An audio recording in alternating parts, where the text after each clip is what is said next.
السلام علیکم ورحمۃ اللہ وبرکاتہ۔ بسم اللہ الرحمن الرحیم، نحمدہ ونصلی علی رسولہ الکریم، اما بعد۔ محترم سامعین، رمضان کا مہینہ ہم سب کو مبارک ہو۔ یہ برکت والا مہینہ ہمارے لیے رحمت، مغفرت، ہدایت اور نجات کا ذریعہ بنے، آمین۔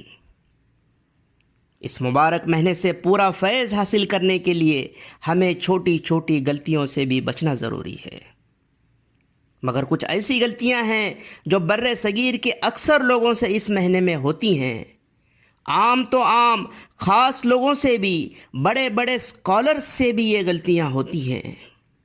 آئیں صحیح دلیلوں کی روشنی میں انہیں سمجھنے کی اور درست کرنے کی کوشش کرتے ہیں۔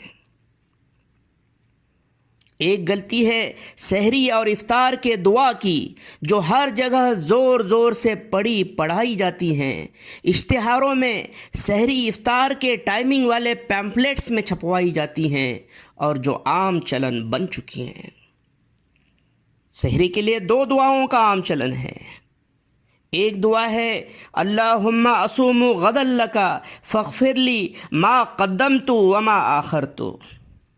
غدن کا مطلب ہے کل، لک یعنی آپ کے لیے، مل کر بنا غدن لک یعنی کل آپ کے لیے۔ اس پوری دعا کا مطلب ہے یا اللہ، میں آپ کے لیے کل روزہ رکھوں گا، آپ میرے اگلے پچھلے گناہوں کو معاف کیجیے۔ دوسری دعا جو عام چلن میں ہے وہ ہے وَبِصَوْمِ غَدٍ نَوَيْتُ مِن شَهْرِ رمضان، یعنی میں نیت کرتا ہوں یا کرتی ہوں کل کا روزہ رکھنے کی، رمضان کے مہینے کا۔ یہ دونوں دعائیں کسی بھی حدیث کا حصہ نہیں، اس کی کہیں کوئی روایت نہیں ملتی۔ صحیح حدیث یا حسن حدیث تو دور کی بات، کسی ضعیف حدیث میں بھی یہاں دعا نہیں ہے۔ تو پھر یہ دعائیں آئی کہاں سے؟ یقیناً کسی نے ان دعاؤں کو اپنی طرف سے بنایا ہے، مگر جس کسی نے بھی ان دعاؤں کو بنایا ہے اس کا عربی زبان سے اور ہجری تاریخ سے دور دور تک لینا دینا نہیں ہے۔ مغرب کے بعد ہجری کا نیا دن شروع ہو جاتا ہے۔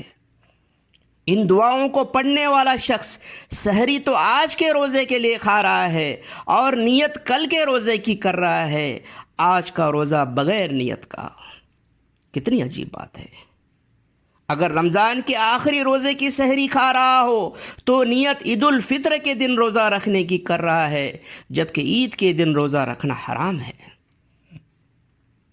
افسوس اس بات کا ہے کہ بڑے بڑے اسکالرز بھی اس بارے میں ذرا سا بھی غور فکر نہیں کرتے اور بنا سوچے سمجھے ایسی دعاؤں کو رٹ لیتے ہیں، خود پڑھتے ہیں، اوروں کو بھی پڑھنے کے لیے کہتے ہیں۔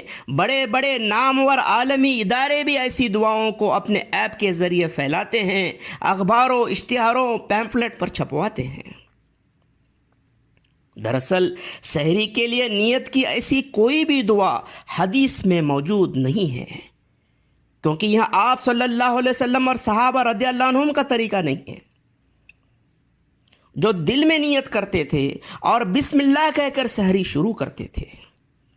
اب آپ نے طے کرنا ہے کہ آپ نے کون سا طریقہ اپنانا ہے، حضور صلی اللہ علیہ وسلم اور صحابہ رضی اللہ عنہم کا طریقہ اپنانا ہے یا کسی بابے کا من گڑھنتا طریقہ، وہ بھی غلط مطلب والی دعا کے ساتھ۔ Choice is yours. اب بات کرتے ہیں افطار کی دعا کی۔ جو دعا افطار سے پہلے زور زور سے پڑھی اور پڑھوائی جاتی ہے اور جس کے بعد افطار کیا جاتا ہے، وہ دعا ہے اللہم انی لکا صمت وبکا آمنت وعلیک توکلت وعلی رزقک افطرت فتقبل منی، یعنی اے اللہ، میں نے روزہ رکھا آپ کے لیے اور ایمان لایا آپ پر اور توکل کیا آپ پر اور روزہ افطار کیا آپ کے دیے ہوئے رزق سے، اسے قبول کیجیے۔ اس دعا کو افطار کے پہلے کی دعا بتانے والے اور اسے افطار سے پہلے زور زور سے پڑھ کر پڑھوا کر پھر افطار کرانے والوں کا بھی عربی زبان سے دور دور تک کوئی لینا دینا نہیں ہے۔ اس دعا کو پڑھنے والے کہہ رہے ہیں تیرے رزق سے افطار کر لیا، جبکہ حقیقت یہ ہے کہ افطار تو ابھی کیا ہی نہیں۔ کتنی عجیب بات ہے۔ یہ دعا بھی کسی حدیث میں موجود نہیں ہے، یعنی کہ کسی نے اپنے طرف سے خود سے اس دعا کو بنایا ہے۔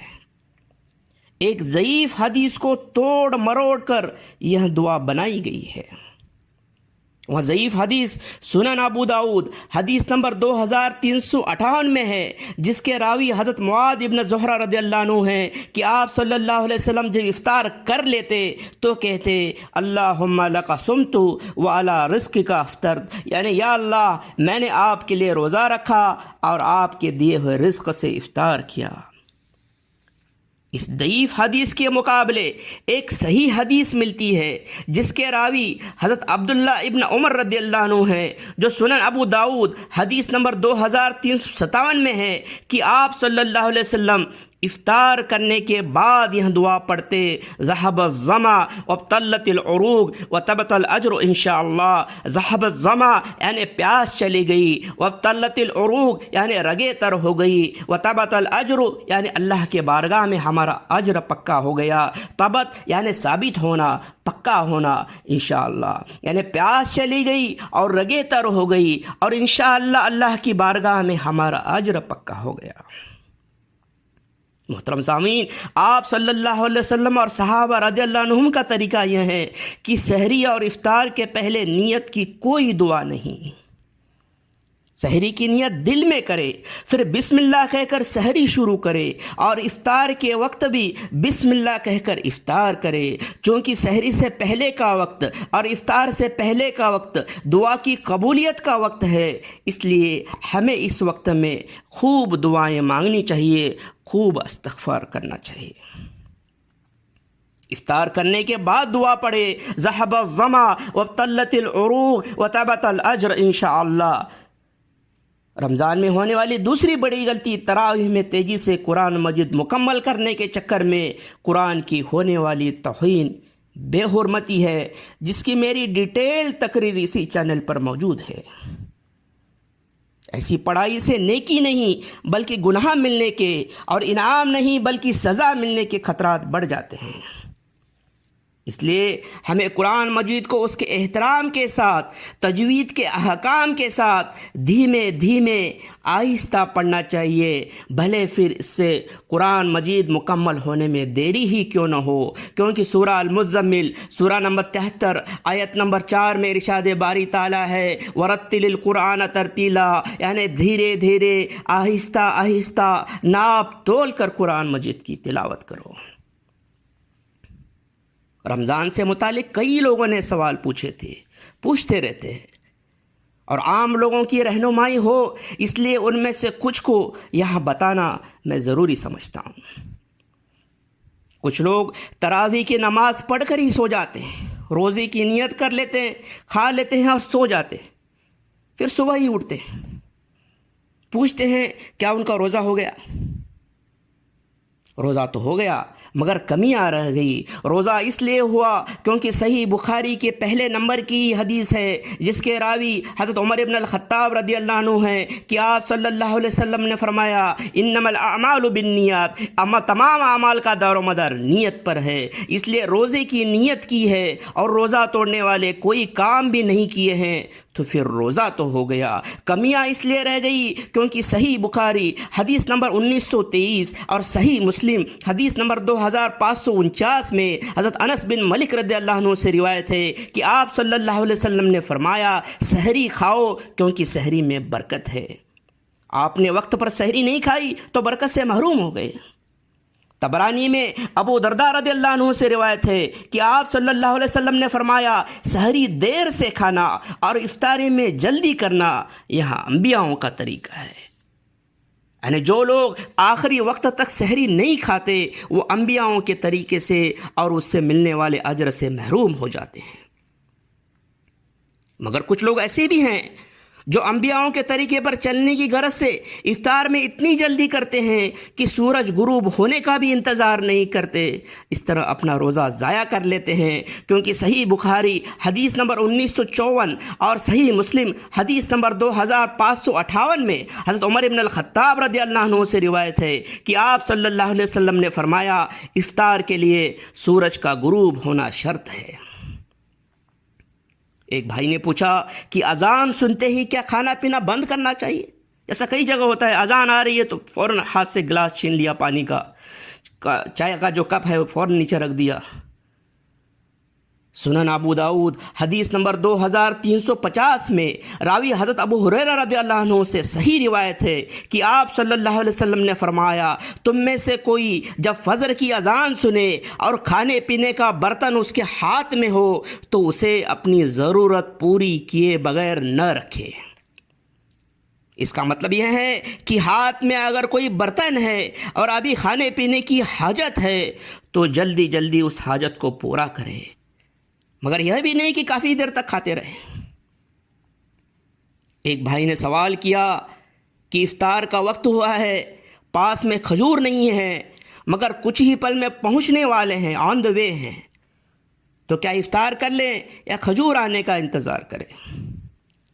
سنن ابو داؤد حدیث نمبر 2356 اور ترمذی حدیث نمبر 696 میں حضرت انس بن مالک رضی اللہ عنہ سے صحیح روایت ہے کہ آپ صلی اللہ علیہ وسلم تازہ کھجور سے افطار کرتے تھے، وہ نہ ہو تو سوکھے کھجور سے افطار کرتے تھے، اور وہ بھی نہ ہو تو پانی سے افطار کرتے تھے۔ اس لیے اگر کھجور نہیں ہے تو ہمیں پانی سے افطار کر لینا چاہیے اور افطار میں دیری نہیں کرنی چاہیے۔ محترم سامعین، پچھلے کئی سالوں سے عالمی سطح پر اللہ سبحانہ تعالیٰ نے اس ناچیز سے دعوت کا خوب کام لیا، اور وہ بھی بغیر شور غل کے، بغیر ہو ہلے کے، اور اس سب کا ثواب جاریہ اس مبارک شہر میں میں میرے مرحوم والدین ڈاکٹر عبد الرحمن اور ڈاکٹر فاطمہ رحمۃ اللہ علیہم کے ارواح مبارک کو پیش کرتا ہوں، اور اللہ سے دعا کرتا ہوں کہ انہیں میرے ہر اچھے کام کا بہتر جزائے خیر عطا کرے، ان کی مغفرت کرے، ان کے درجات کو بلند کرے، اور جنت الفردوس میں اعلیٰ مقام عطا کرے۔ مجھے، میرے گھر والوں کو، میرے بھائیوں کو اور قریبیوں کو اپنی دعاؤں میں شامل رکھے۔ اللہ سبحانہ تعالیٰ اس مبارک مہینے میں ہمیں خوب عبادت کرنے کی اور صحیح عبادت کرنے کی توفیق دے۔ وآخر الدعوانا ان الحمد للہ رب العالمین۔ السلام علیکم ورحمۃ اللہ وبرکاتہ۔